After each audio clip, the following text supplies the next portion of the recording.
hasilnya seperti apa ya. Saya tadi pakai Camtasia tapi kok kayaknya jadi agak ada kendala di saya. Oke, kita lanjutkan lagi. Jadi hari ini kita akan belajar tentang yang namanya hukum Coulomb, cuma banyak sekali. Dan seperti biasa saya ingin apa ya istilahnya? Saya ingin kembali sedikit membuka ya yang pertemuan sebelumnya tentang muatan ya, tentang muatan. Saya menggunakan whiteboard saja. Jadi pemahaman ini perlu kita benar-benar paham terlebih dahulu agar ketika membahas hukum Coulomb itu apa ya gampang nyambungnya gitu ya, istilahnya seperti itu ya. Penjelasannya sudah ada di video yang baik yang kemarin maupun yang untuk hari ini ya. Nah, ini saya ingin membuat kalian itu paham terlebih dahulu konsep muatannya ya. Yang sudah paham, insya Allah lebih paham lagi. Jadi kita kemarin udah belajar bahwa aktor utama listrik itu kan elektron ya, elektron. Oke, elektron itu sangat kecil ya, elektron itu sangat kecil. Seberapa kecil? Gini. Kita belajar di kimia, partikel yang kecil bahkan nggak kasat mata pun ada yang namanya atom ya, atom. Padahal atom disusun oleh neutron proton di intinya, oleh elektron yang mengelilingi inti tersebut. Ya, itu yang pertama. Nah, berarti kan sangat kecil. Mungkin biar ini lagi saya bandingkan masanya ya. Masa tubuh kita kan 10⁻⁴ ordernya ya. Oke, misalkan 60 kg berarti kan 6 dikali 10⁻⁴ kg kan. Ya. Nah, neutron proton itu ordernya 10⁻⁻⁻27 kg. Ya. Elektron 1/10.000-nya lebih kecil lagi ordernya ya. Jadi 10⁻⁻31 kg. Antara proton neutron dengan elektron aja, neutron lebih kecil ya, 1/10.000-nya ya. Karena ini bedanya 1/10.000 kayak gitu. Oke?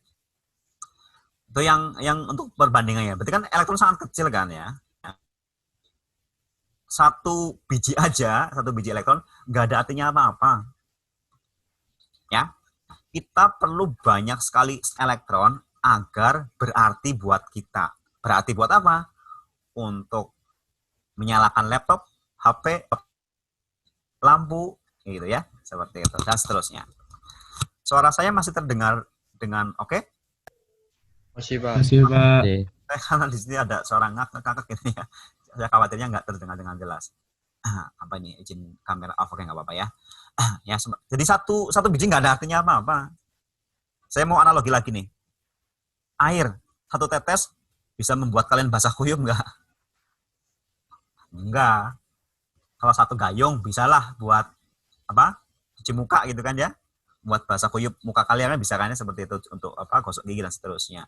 Air, satu danau, satu apa namanya? Bendungannya jebol bisa membuat banjir bandang kan?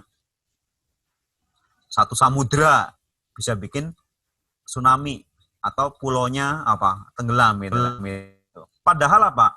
Padahal entah satu gayung, satu danau, ya, satu waduk atau bendungan, satu samudra, ini terdiri dari gabungan-gabungan tetesan air ini kan, yang sangat banyak gitu ya. Mereka mainnya keroyokan jadinya kuat banget gitu. Sama, tubuh kita terdiri dari gabungan-gabungan atom. Tentunya gabungan-gabungan elektron juga. Jadilah utuh seperti tubuh kita kayak gini. Ya, baru ada artinya. Oke? Nah, begitu dengan elektron, ya, satu biji elektron nggak ada elektron. Ya, kita butuh elektron dalam jumlah yang sangat banyak. Karena satu nggak ada artinya apa-apa, kita nggak bisa bahas lebih lanjut. Kita perlu bahas yang jumlahnya banyak saja, yang ada artinya, yang bisa membuat laptop kita nyala, lampu kita nyala, dan seterusnya. Ya, semua peralatan elektronika bisa bekerja dengan baik kayak gitu. Nah, itu sebentar. Namanya itu paket elektron ya. Sepaket elektron gini. Nah, paket-paket elektron ini yang jumlahnya tertentu gitu ya. Nanti kita akan tahu jumlahnya berapa. itu namanya charge. Ya, charge bahasa Indonesianya muatan. Ya, charge atau bahasa Indonesianya muatan. Makanya ada istilah charger. Ya, ada istilah ngecas gitu ya. Cas-casan itu ya, biasanya kan charger harusnya ya. Ini cas-casan kalian bilangnya ya, seperti itu. Nah, mekanisme charge itu dua macam. Atau charger itu artinya apa sih? Alat untuk memindahkan muatan dari mana ke mana kan gitu kan ya. Dari listrik di PLN atau power bank ke HP kita, ke laptop kita kan gitu kan. Nah, sebenarnya mekanisme charge itu dua macam ya. Misalkan ini power bank ya, PB atau PLN boleh lah ya, listrik dari PLN. Ini HP kita seperti itu. Ini HP gitu ya, seperti itu. Maka apa? Kalau muatannya kita pindahkan dari power bank atau PLN ke HP ini, maka namanya recharge ya. Recharge tulisannya. Seperti itu. Kalau HP kita pakai ya, namanya discharge. Ya, namanya discharge seperti itu. Discharge itu mekanisme charging ya, seperti itu. Ya, kalau kita mau menganalogikan lagi ya, power bank ini kan sumber airnya, sumber muatannya kan bisa dari sumur gitu kan. Ya. Lalu ini tandon air ya, seperti HP-nya ini. Atau baterai di HP ini gitu loh. Ini baterai ya atau aki ya, seperti itu. Tentunya tandon air ini juga akan berisi air kalau kita pompa air ke sana kan. Kalau kita recharge air dari sumur lewat pakai pompa ke dalam tandon air ini. Awalnya kosong. Kita isi lama-lama berisi, lama-lama penuh kan, seperti itu. Kalau penuh diisi terus, apa yang terjadi? Luber ya. Sama baterai HP kita dicas 100%, dicas terus. Kalau HP-nya nggak cerdas, ya nggak bisa memutus arus, dia ngisi terus. Makanya apa? Bahaya buat si baterai ini, gampang rusak. Karena apa? Udah penuh diisi terus. Ya apa namanya? Gelonggongan ya, kayak sapi gelonggongan tuh ya. Sapi dikasih air, diminum tuh ya. Udah kenyang kasih minum terus ya, tapi airnya sampai meresap ke daging-dagingan gitu kan. Kasihan ya. Seperti itu. Jadi kalau HP-nya nggak cerdas ini bisa overload ya. Over muatan maksudnya, overcharge. Seperti itu. Yang terjadi baterainya cepat melendung, cepat rusak. Ya. Kalau toren ini ya luber-luber seperti itu. Nah, toren ini udah berisi air. Kalau kita pakai kran nih, yang kita buka kan, buang kan. Kita buang, ya namanya discharge. Ya. Nanti berkurang lagi, berkurang ya jumlahnya. Ini juga baterai kita apa? Persentasenya berkurang 100%, 99% dan seterusnya sampai mungkin 20% atau berapa kayak gitu. Udah mau habis, isi lagi kan gitu kan. Discharge seperti itu. Ini juga tentang pemahaman mengenai listrik ya, tentang charge seperti itu. Nah, pemahaman tentang charge itu harus benar-benar sudah tuntas agar kita memahami hukum Coulomb itu dengan baik ya, seperti itu ya. Baik gaya listriknya maupun medan listriknya ya. Itu yang pertama. Kedua ya, yang kedua itu mengenai jumlahnya berapa sih kayak gitu ya, seperti itu. Nah, gini, dari dunia fisika ya, penelitian di dunia fisika itu bahwa satu partikel elementer, pasti partikel elementer, partikel dasar yang sedang kita bahas ya. Sebenarnya partikel dasar bisa berupa atom, bisa berupa neutron atau proton, dan bisa berupa elektron atau yang lainnya. Hanya saja untuk dunia listrik yang berkontribusi adalah elektronnya, maka partikel elementer untuk listrik ini ya, yaitu si elektron. Nah, satu elektron ini bermuatan 1,6 dikali 10 pangkat minus 19 Coulomb. Coulomb itu satuannya ya. Oke, charge. Halo? Ya, charge. Di sini ya, charge itu disimbolkan dengan huruf Q biasanya seperti itu, entah besar entah kecil ya. Satuannya adalah Coulomb, disingkat dengan huruf C. Ya. Jadi satu partikel elementer, satu elektron dalam hal ini itu ada 1,6 dikali 10 pangkat min 19 Coulomb. Tetapi ini kurang apa ya? Ini aslinya seperti ini ya, tapi bagi saya kurang kurang apa ya, kurang pas secara logika gitu ya, seperti gini lah. Kalian kan satu kelas ya, satu kelas ada 36 siswa ya. Ini semacam pernyataan satu siswa berapa bagiannya kelas sih gitu loh. Berarti kan 36 bagian kelas kan? Ya. Siswa itu ibaratnya E atau elektron, kelas ibaratnya charge atau muatan. Ingat, kelas kan kumpulan dari siswa-siswa kan? Ya. Yang mana jumlahnya ada 36. Kayak gitu loh. Nah, ini pernyataan awalnya adalah satu siswa ada berapa kelas ini. Enaknya kan satu kelas ada berapa siswa gitu kan? Tapi ini karena pembawaan awalnya. Makanya yang gampang aja kita tinggal balik saja ya. Kalau satu kalau satu siswa ada seperti 36 kelas, berarti satu kelas adalah dibalik aja ya. Dikalikan 36 itu ya, seperti itu. Ya, sama. Kalau satu E ya, satu E ada ini nih, 1,6 kali 10 ini 19, maka 1C tinggal 1 dibagi 1,6 dikali 10 pangkat min 19. Nah, gitu ya. Ketemulah nanti hasilnya sekitar 6,25 ya, seperti itu, dikali 10 pangkat 18 E. Jadi satu kulom nih, satu kelas ini ada sekian siswa gitu. Ya.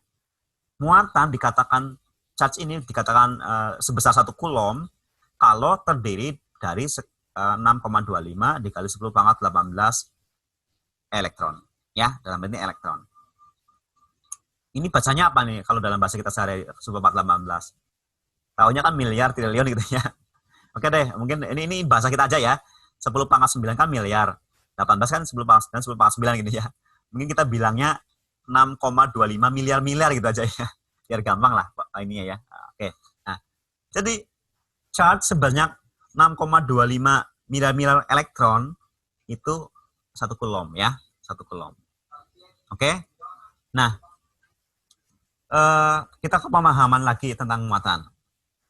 Ini kabel ya, ini kabel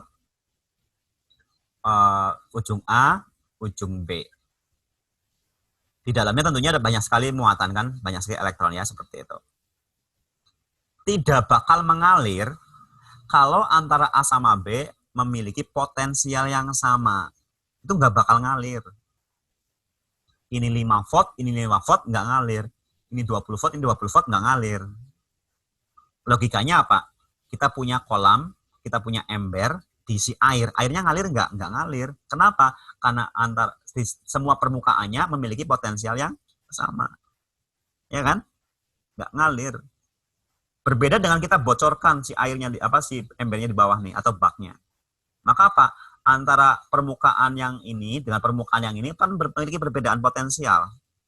Maka dia akan ngalir, turun ke sini kan? Seperti itu. Atau gini deh, Dieng atau Wonosobo gitu ya, Wonosobo aja deh, seperti itu. Potensialnya lebih tinggi secara gravitasi dibanding Cilacap kan itu kan? Maka ketika ada sumber air di Wonosobo, lalu ada jalannya nih, ada kabelnya berupa sungai gitu kan, ya, Sungai Serayu dalam hal ini kan, seperti itu. Nanti airnya bisa ngalir dari Wonosobo ke Cilacap, Kadipalak sana, muaranya, ya. Kenapa airnya bisa ngalir dari Wonosobo ke Cilacap? Karena terdapat perbedaan potensial, yang mana Wonosobo lebih tinggi potensialnya daripada si Cilacap. Mengalirnya dari Wonosobo ke Cilacap. Dari yang potensialnya tinggi ke potensialnya rendah. Begitu pula dengan muatan ini, elektron-elektron ini. Kalau A sama B dibikin ada beda potensial, maka akan terjadi aliran muatan. Yang nanti kita bahas ada yang namanya AC, ada yang namanya DC kan gitu kan. Ya, seperti itu ya. Oke, misalkan A-nya itu 20 volt, B-nya 10 volt, ada perbedaan 10 volt. Atau ini 8 volt aja biar perbedaannya jelas ya. Yang A 20 volt, yang B 8 volt. Maka terdapat perbedaan 12 volt ya. Karena ada beda potensial 12 volt, maka ada aliran muatan. Dari mana? Dari yang potensialnya tinggi yang ke potensialnya rendah ya. Seperti itu. Arah arus listriknya ya. Dari yang potensial tinggi yang ke potensial yang lebih rendah. Nah, ini karena kita lagi memahami charge ya lebih jauh, maka saya agak membahas sedikit yang muatan yang bergerak ya, atau listrik yang dinamis. Nah, Kalau ada 1 kulom muatan yang mengalir tiap-tiap detiknya lewat kabel ini nih, dikatakan bahwa kekuatan arus mengalirnya, ya, kekuatan arus listrik mengalirnya itu 1 ampere. Ya. Jadi definisi 1 ampere itu kalau ada muatan sebanyak 1 kulom yang mengalir per detik. Berarti ada sebanyak 6,25 miliar elektron yang mengalir per detiknya. Itu 1 ampere. Ya. Oke. 1 ampere 12 volt ini mungkin nggak kerasa karena 12 volt itu gaya dorong yang lemah.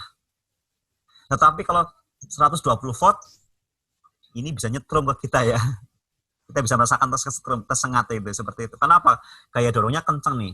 Jadi beda potensial itu sama aja gaya gerak listrik ya, gaya yang dipakai untuk menggerakkan listrik. Karena mungkin kalian pernah mendengar istilah GGL ya, gaya gerak listrik ya. Artinya apa sih? Gaya yang dipakai untuk menggerakkan listrik gitu loh. Yang nilainya setara dengan perbedaan potensialnya. PLN antara kabel yang netral sama kabel yang bertegangan berarus itu perbedaan potensialnya adalah 220 volt. Berarti apa? Gaya gerak listriknya adalah 220 volt. Ya.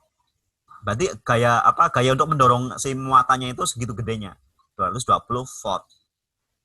Kalau ada sebanyak 1 kulom muatan yang mengalir tiap-tiap detiknya, berarti gaya dorong 220 volt ini mengalirkan arus listrik ya dengan kekuatan sebesar 1 ampere. 220 volt 1 ampere itu 220 watt. Ya. Itu cukup besar. Seperti apa setrika listrik ya. Itu sekitar di atas 200-an ya kalau setrika listrik seperti itu. Bebannya. Itu cukup membuat kita tuh tersengat ya, kesetrum ya. Oke.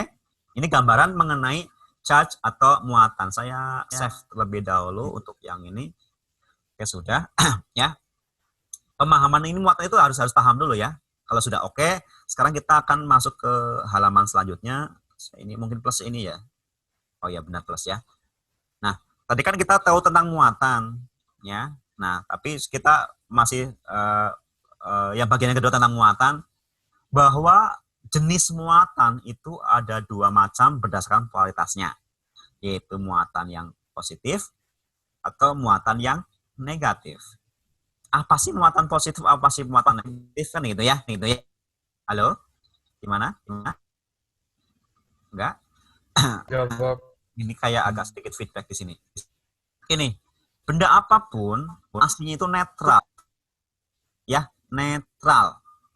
Kita punya besi, Fe, kita punya tembaga ya, Cu atau carbon, emas, aur, dan seterusnya ya di dunia kimia ya. Bahkan kita punya rambut. Ini rambut ya, rambut.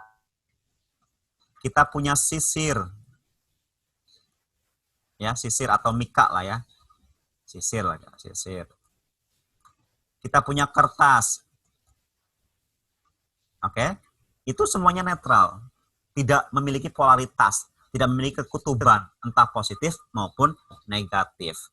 Ingat, kita sekarang saya kadang sering menggunakan analogi-analogi biar mudah memahaminya ya. Kita punya wafer ya, netral. Wafer nih, wafer enak ya. Wafer kalau kita patahkan jadi 2, bayangkan, coba imajinasikan, wafer kalau kita patahkan, tentunya apa? Ada runtukan-runtukan wafer yang jatuh ya, ya enggak? Ini ada ya apa nih ya? Apakah izin atau apa ini? Off cam, oke nggak apa-apa ya off cam ya. Oke, pasti ada runtukan-runtukan ini kan ya. Artinya apa sih? Ada bagian dari wafer yang hilangan itu kan? Ya kalau kita petahkan jadi seperti itu ya, pasti ada bagian-bagian yang hilang. Nah, bayangkan saja. Kertas awalnya netral, kalau kita sobek jadi kecil, bagian kecil ya. Tentunya apa? Di antara sambungan-sambungannya ini, itu ada bagian-bagian kertas yang hilang, ya enggak? Bayangkan itu elektronnya yang lepas. Bayangkan itu elektronnya yang lepas dari kertas tersebut. Elektronnya kertas lepas. Ini bayangkan ya. Ini biar kita pahamnya, Bapak cepat paham. Nah, ingat, yang namanya elektron secara polaritas itu negatif.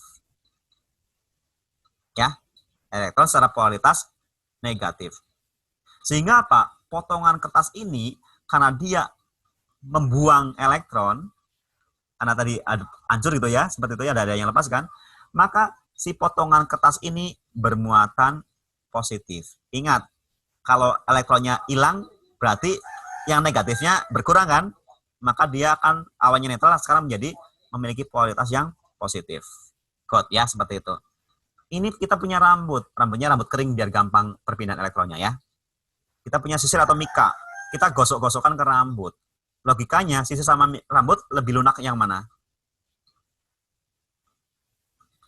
Lunak rambut atau lunak sisir? Lunak rambut ya. Oke. Nah, rambut yang kita gosok-gosok dengan sisir ini atau mika ini tentunya ada mungkin ya, ini pakai logika lagi ya. Elektron-elektron dari permukaan rambut ini yang terlepas. Nah, digosok-gosokkan sih ya, terlepas dan apa? Terlepas kemudian nempel di sisir. Si sisirnya ini ketambahan elektron dari rambut.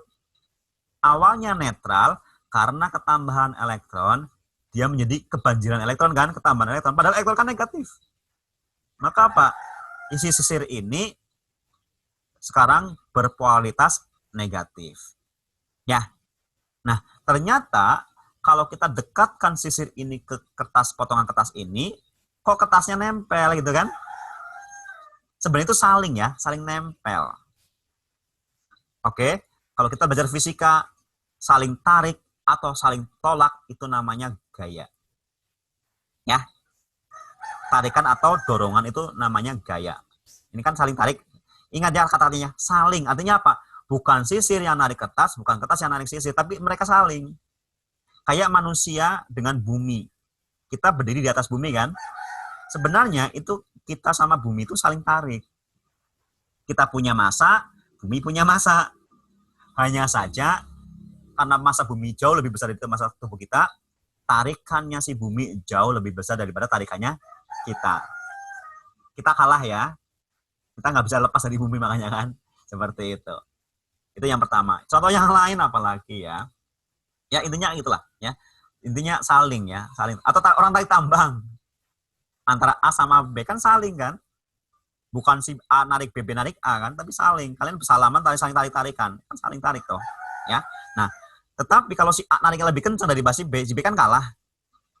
Seolah-olah si B yang ditarik sama si A, padahal saling kan gitu. Ya, ingat, hubungan itu saling. Kalau gaya itu hubungannya saling. Entah saling tolak, entah saling tarik ya, seperti itu. Nah, dari eksperimen ini ternyata antara sisir sama potongan kertas ini saling tarik. Ya. Di sini terlihat bahwa kalau polaritas muatannya itu berbeda jenis, satunya positif dan negatif, hubungan gayanya adalah saling tarik. Kalau sesama jenis, sama-sama positif, sesama-sama negatif gitu ya, itu akan saling tolak. Nah, kayak gitu. Nah, ide ini dimanfaatkan oleh Bapak Charles Coulomb, orang Prancis sana ya. Oke. Pak Coulomb ini bereksperimen ya, bereksperimen. Eksperimennya seperti apa? Kayak gini. Dia pakai yang namanya neraca puntir ya. Ada di video saya yang selanjutnya di LMS juga sudah ada ya. Nah, seperti itu. Penjelasannya di situ karena waktu kita kan terbatas nih. Ini aja masih tinggal 5 menit lagi tuh ya. Seperti itu. Lanjut ya. Pak Charles Coulomb ini pakai neraca puntir, penjelasannya lebih ada di situ. Dia yang pasti gini, dia ada bola-bola yang bisa dikasih muatan ya, bola logam lah, yang dijaga tetap fix ya. Kemudian ada bola logam yang digantungkan seperti ini ya, yang artinya itu bisa bergerak bebas, bisa muter-muter bebas ya gitu ya, seperti itu. Ternyata ketika dia kasih positif, dia akan tertolak kan, ya akan saling tolak kan, dia karena dia diam aja di sini nggak kemana-mana, dia yang berputar kan, yang pergi kan gitu ya. Ya kayak kita mainan magnet, kita pegang dengan tangan yang utara, ini utara lagi, ya kita geserkan ini kan kedorong kan seperti itu ya, padahal kan saling tolak. Ternyata dia akan terpelintir ke sini nih. Nah, jadi gini posisinya. Dia akan terbelokkan sekian derajat ya, seperti itu. Nah, berapa sudut beloknya ini dihitunglah sama Pak Coulomb ini gitu ya. Gaya tolaknya berapa. Nah, secara singkat dia menyimpulkan gini. Singkatnya maksud saya secara singkat ya. Dia menyimpulkan yang pertama adalah bahwa gaya tolaknya itu berbanding terbalik dengan kuadrat jarak antara mereka ya. Berbanding terbalik dengan kuadrat jaraknya. Jadi ini namanya berbanding ya, seperti itu, dengan kuadrat jarak. Ya. Lalu dia mencoba eksperimen lagi bagaimana kalau ukuran si muatannya dikecilkan ya. Ternyata ya, kalau muatannya kecil, gayanya kecil, muatannya besar, gayanya besar gitu loh. Kesimpulan yang kedua yang dia ambil adalah bahwa F ini berbanding lurus dengan masing-masing muatannya. Baik muatan 1, ini muatan 1 ya, Q1, ini Q2. Nah, kayak gitu. Yang kalau kita gabungkan menjadi F berbanding dengan kayak gini ya. Q1, Q2 dibagi R kuadrat. Ini baru muatan yang satu. Muatan yang lain tentunya akan berbeda juga ya cara ininya ya. Tapi prinsipnya sama. Nah, agar bisa berlaku universal, maksudnya sama dengan gitu ya, maka F yang awalnya kayak gini nih, yang awalnya kayak gini ya, saya pindah ke atas yang ada space-nya. Jadi F itu akan sama dengan ya, tentunya nanti ada Q1, Q2, kemudian R kuadrat ya. Nanti di sini ada sesuatu yang namanya tetapan K. Ya, tetapan gaya listrik atau tetapan gaya Coulomb disimbolkan dengan huruf K konstantanya ya. Oke, agar berlaku universal. Awalnya ini setara atau sebanding, ini menjadi sama dengan. Nah, nilai K itu berapa? Yang pasti gini. K itu nilainya adalah, saya jelaskan yang ini yang langsung disebutkan yang pertama saja biar kalian langsung, karena sering dipakai ya. Nilainya adalah 9 dikali 10 pangkat 9. Aslinya ini pembulatan 8,9 sekian ya. Seperti itu. Nah, satuannya apa? Tentunya ada Newtonnya, ada Coulomb lagi, ada Coulomb kuadrat, ada meter kuadratnya ya. Sudah saya jelaskan di video juga. Seperti itu ya. Nah, ini dari mana nilai ini? Nilai ini berasal dari K itu sendiri, yaitu yang 1/4 pi epsilon 0. Ya, apa lagi epsilon 0 gitu ya. Ini namanya permitivitas di vakum atau di udara, bukan di bahan ya, bukan di bahan aluminium tapi di udara atau di vakum. Apa sih permit? Permit kan sesuatu yang diizinkan itu ya, yang permitnya kan izin ya, permission kan izin kan. Berarti sesuatu yang harusnya ada atau pasti ada. Walaupun kita bilang nggak ada, tetapi sebenarnya masih ada sisanya gitu ya. Ini kita pakai logika lagi. Kalian ambil gelas, kasih air minum, ya, tuang air minum, kalian minum. Coba, kalau kalian minum, sampai habis. Benar-benar habis nggak? Kalian sampai kepalanya itu menengadah ke atas gitu ya. Benar-benar habis nggak? Coba, pasti gelasnya masih terasa basah ya kan? Ya nggak? Permukaannya masih basah. Permukaan basah menandakan apa? Masih ada partikel air yang tertinggal di situ. Tidak benar-benar 100% hilang gitu ya. Jadi permitivitas itu gampangnya apa ya, semacam nilai minimal yang pasti ada walaupun kita bilangnya itu sudah habis gitu ya, seperti itu. Oke, kayak gitu ya. Nah, nilai permitivitas partikel elementer ini untuk kalau di udara atau di vakum nilainya itu 8,85 dikali 10 pangkat min 12 ya. Satuannya ada di itu ya, seperti itu. Nah, kalau angka bilangan ini kita masukkan ke rumus ini ya, 1 dibagi 4 dikalikan 22/7 dikalikan 8,85 dikali 10 pangkat min 12, ketemulah 8,9 sekian ya. Ya, dikali 10 pangkat 9. Atau kita bulatkan menjadi 9 dikali 10 pangkat 9. Jadi, kalau kita perluas lagi ini ya, jadi F-nya itu hubungan gayanya adalah 9 dikali 10 pangkat 9, Q1 berapa Coulomb, Q2 berapa Coulomb, dibagikan jarak mereka kuadrat. Ya. Tetapi apa? Ingat, ini pakainya Coulomb, ini pakainya meter. Sehingga kalau di soal itu ada sentimeter, milimeter, rubah dulu ke meter. Kalau muatannya Coulomb, mikrocoulomb, ya, milicoulomb, jadiin lah Coulomb. Ya. Karena biar ketemunya 9 dikali 10 pangkat 9 itu pas gitu. Kalau pakainya mikro, mili, atau ininya senti, mili, dan seterusnya ya. Ya nanti nggak ketemu yang 9 kali 10 pangkat 9. Oke? Kurang lebih seperti ini, karena waktunya sudah habis, sayang sekali ya. Ini saya save terlebih dahulu. Saya rasa cukup terlebih dahulu untuk yang ini ya, untuk pertemuan kita hari ini, penjelasan saya. Nah, fokus hukum Coulombnya baru sampai gaya. Pekan depan rencana saya adalah kalian belajar tentang yang namanya medan ya. Medan listrik. Ya, tadi gaya listrik, sekarang medan listrik untuk pertemuannya akan datang. Semoga bermanfaat pertemuan kita pada hari ini ya. Saya akhiri. Wassalamualaikum warahmatullahi wabarakatuh.